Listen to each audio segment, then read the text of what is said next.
Bismillahirrahmanirrahim. Rabbi zidni ilma, Rabbi zidni ilma, Rabbi zidni ilma. Dear students, we are here with another lecture about the Puritan age or the age of Milton or Jacobean age. इससे पहले दो lectures हम कर चुके हैं, वो upload हो चुके हैं, वो आप लोगों तक आए हैं। फिर भी अगर आप लोगों ने वो वीडियोस नहीं देखी तो इसका लिंक आपको डिस्क्रिप्शन में मिल जाएगी। हम जनरली इससे पहले वीडियो में भी बात कर चुके हैं कि प्यूरिटन एज में हमारे पास क्या हुआ था और किस तरह की सिनारियो चल रहा था अबाउट लिटरेचर, और लिटरेचर का कौन सा फॉर्म जो था वो जनरेट था। ठीक है, अब और भी चंद बातें हैं कि हमारे पास कैसा और क्या हुआ इसके अंदर। तो याद रखिएगा, इसका जो सबसे अहम बात है, इसके अंदर ऑब्जर्वेशन बहुत ज़्यादा शुरू हुई थी एंड एनालिसिस। अगर आपको याद है तो इससे पहले इस बात के ऊपर हम बात कर चुके हैं कि जो 16 सेंचुरी में हमारे पास जितना कुछ हुआ, अगर आपको पता है तो 16 सेंचुरी में बहुत ज़्यादा लिटरेचर प्रोड्यूस हुई है। तो हमारे पास जितना कुछ 16 सेंचुरी में हुआ वो सब कुछ उसने एज ए स्टॉक के तौर पे रखा और इसके ऊपर उसने एनालिसिस एंड ऑब्जर्वेशन करना शुरू की। ठीक है, उसके ऊपर एनालिसिस एंड ऑब्जर्वेशन शुरू हुई और साथ साथ एनालिसिस एंड ऑब्जर्वेशन के साथ इस दौरान 17 सेंचुरी के दौरान बायोग्राफीज लिखना भी शुरू हुई और मशहूर हुई। मतलब ये आप लोगों का एमसीक्यूज भी हो सकता है कि बायोग्राफीज लिखना कब शुरू हुई, तो प्यूरिटन एज में ये शुरू हुई और प्यूरिटन एज में ही पॉपुलराइज भी हुई। इससे पहले 16 सेंचुरी में या इससे पहले हमारे पास बायोग्राफीज का कुछ नहीं है। यानी हमारे पास जितने भी ग्रेट राइटर है, जिस तरह शेक्सपियर और जिस तरह हमारे पास वो जो है क्रिस्टोफर मार्लो जो हमारे पास है, और भी बड़े बड़े राइटर, इसका बायोग्राफीज हमारे पास नहीं मौजूद। इसलिए तो हम इसका थोड़ा वो जो है थोड़ा बहुत इन्फॉर्मेशन हमारे पास हो सकते हैं, लेकिन पूरा डिटेल पे हम अच्छा सिर्फ बायोग्राफीज नहीं है होते, साथ साथ ऑटोबायोग्राफीज भी उस दौरान वो मशहूर हुए और साथ साथ जो है वो डायरीज एंड जर्नल्स भी लिखना शुरू हुई।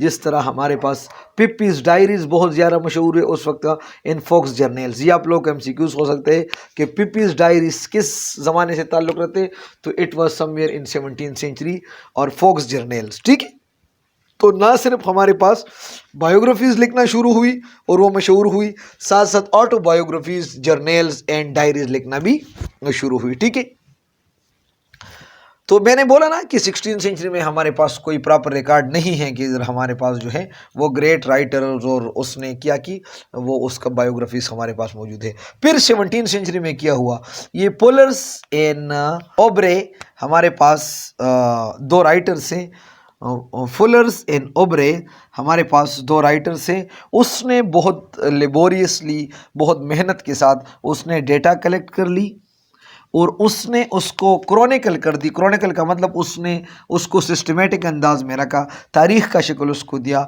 जितने भी स्मॉलेस्ट फैक्ट है वो उसने इकट्ठे की अबाउट द ग्रेट राइटर्स, जो बड़े बड़े राइटर हैं उनके ज़माने के एन इमीडिएट पास्ट। इसका मतलब वो जिस दौर में वो पास हुए हैं वो पूरा डिटेल जो है वो उन लोगों ने, फुलर्स एंड अब्रे ने बहुत जो है वो मेहनत के साथ उसने इसको कलेक्ट की।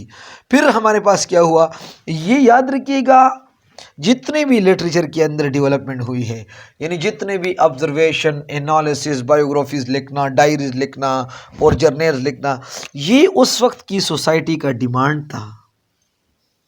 ठीक है ना कि वो जो है वो उसके बस खुद अपने मनमानी के साथ जो है उसने की। और इतना ज़्यादा डेवलपमेंट, जिस तरह क्रिटिकली जो बहुत ज़्यादा डेवलपमेंट आ गया, इस वक्त एक और भी कैरेक्टर जो है वो सामने आ गया। एक और भी कैरेक्टर का मतलब ये है कि एक और भी यानरा सामने आ गया। जिस तरह हमारे पास वो कौन सा है, वो डीप डिस्क्रिप्टिव ऐसे भी लिखना शुरू हुई।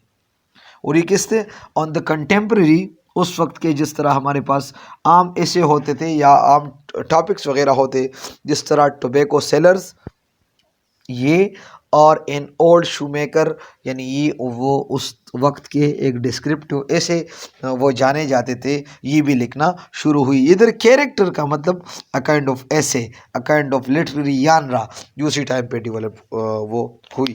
نیکسٹ اگر ہم پوائنٹ کی طرف آ جائے تو in drama the portrayal of foibles of the fashionable contemporary society took a prominent place. اس بات کو تھوڑا انڈرسٹینڈ کر لیں، اس کا مطلب یہ ہے کہ اس زمانے مطلب ڈرامہ نے اس وقت کے معاشرے کی جتنے بھی لوگ جو خود کو بیوقوف بنا کے رکھے تھے یا دوسروں کو بیوقوف بنا رہے تھے، ان کی تصویر کشی میں اس نے ڈرامہ نے بہت نمایاں مقام حاصل کی۔ اس کا مطلب یہ ہے جو ایکچول سوسائٹی کا شکل ہے اس کو ڈرامہ نے اچھی طرح اس کا تصویر کھینچی ہے، ٹھیک ہے۔ آگے اگر ہم بات کر لیں سٹائر کی طرف، تو عام طور پہ سٹائر ہمارے پاس کیا ہوتا ہے؟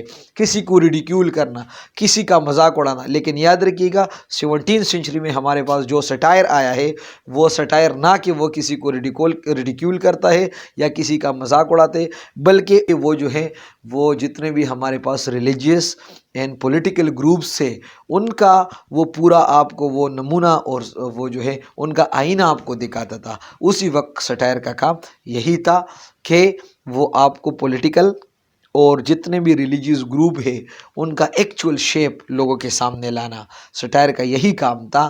نہ کہ سٹائر جو ہے وہ لوگوں کو ریڈیکیول کرتا تھا اور لوگوں کا مذاق اڑاتا تھا۔ عام طور پہ سٹائر کا کام ہوتا ہے لوگوں کا مذاق اڑانا، ان کو ریڈیکیول کرنا۔ لیکن 17 سینچری میں ہمارے پاس جو سٹائر یوز ہوا ہے وہ مختلف پولیٹیکل گروپس اینڈ مختلف ریلیجیس گروپس کا اس کا آئینہ لوگوں کے سامنے رکھنا اور اس کا اصلی شکل لوگوں کے سامنے لانا۔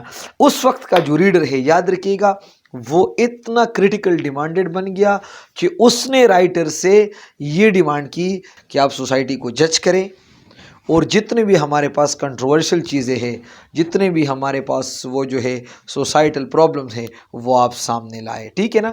تو اصل میں اس وقت کے جو ریڈر تھے 17 سینچری کے وہ حد سے زیادہ کریٹیکل ڈیمانڈڈ ہوئے۔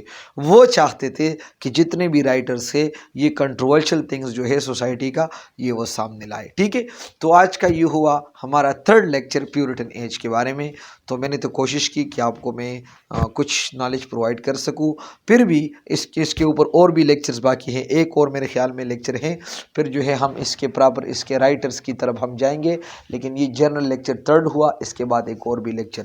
تو تب تک آپ میرے ساتھ رہے، اور پھر بھی اگر آپ لوگوں کا اس لیکچر ریلیٹڈ کوئی سوال ہو تو آپ مجھ سے پوچھ سکتے ہو، ٹھیک ہے۔ اس سے پہلے لیکچرز آپ لوگوں نے نہیں دیکھی وہ آپ کو اس کی ویڈیو کے ڈسکرپشن میں مل جائے گی، ٹھیک ہے۔ اگر آپ میرے چینل پہ نئے ہوں اور آپ کو لگتے ہے کہ اس سے ہمیں فائدہ ملتے ہے تو کائنڈلی چینل کو آپ سبسکرائب کریں اور دوستوں کے ساتھ بھی شیئر کریں۔ Anyways thank you very much, اللہ حافظ۔